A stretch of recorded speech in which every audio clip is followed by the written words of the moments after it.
系统ปัญญาเยอะก็โซ่นี่จะละโซ่ ก็ซัดซ้อนชิแล้วก็โซ่ถึงไว้ให้รู้นะโอเคแบงคีย์บอร์ดยกเลยโซ่ครับคีย์บอร์ดมันก็ไป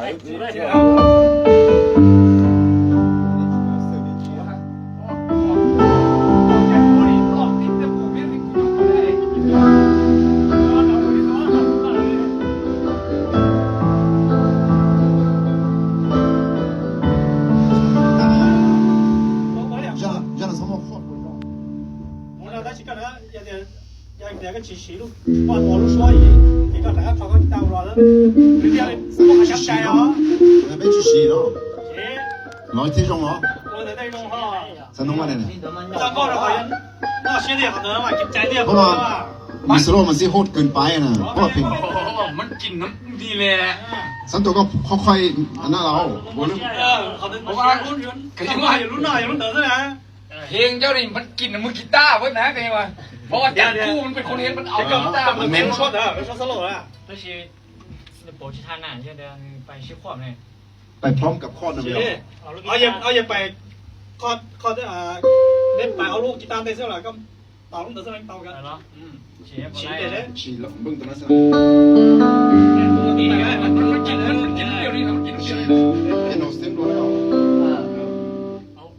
เอาเราเลยก็มาเต่าลูกชัวร์สโลว์โอเคเปลี่ยนนะ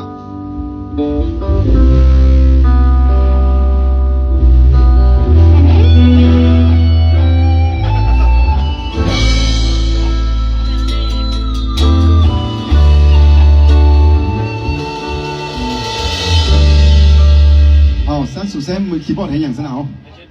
ลิงคอร์ดฉีโซโล่ร้องโอเคลองมือลองอีกรอบนึงสินะสิฟังจับพื้นไปกันได้จับพื้นไปกันได้ก็ขึ้นมาตัวพื้นช่วยยี่ก็โอ้ลูกปลาตะกวนเหรอ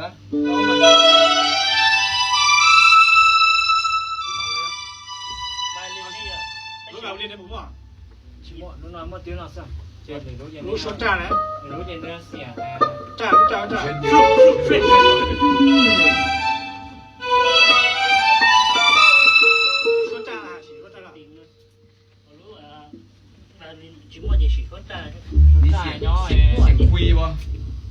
เอาตัวที่ม้วนนะเนาะตัวไหนม้วนเข้า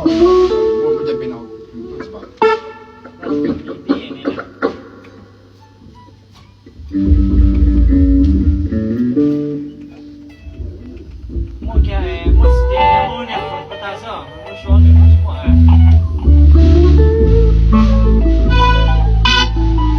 我在那洗嘛，